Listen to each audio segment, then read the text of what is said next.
Welcome to the Tech Egg. Don't get scrambled. Enjoy the video. You start by making sure Samsung Internet is current, updates fix blocker compatibility. Once updated, open the browser, tap menu, then extensions and content blockers to see options.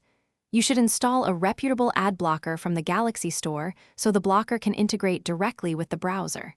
This gives in-browser filtering without VPNs. After installing, make sure the extension is enabled. Enabling it here lets Samsung route page requests through the blocker for immediate ad suppression. Once the extension is enabled, open its settings to choose filter lists and sensitivity. This controls how aggressively ads are removed.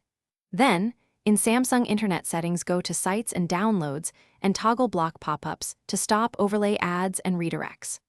Also enable privacy features like smart anti-tracking and clear site data when needed to prevent ad networks from rebuilding profiles.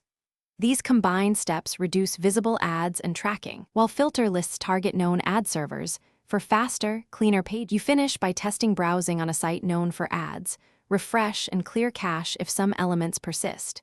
If you still see ads, disable other extensions that might interfere, then update or reinstall the ad blocker to restore correct filters. Make sure Samsung Internet and the blocker both have allowed permissions.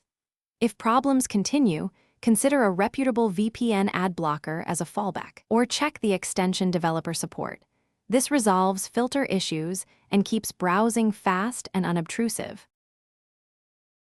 Thanks for watching. Consider subscribing if I helped unscramble your problems.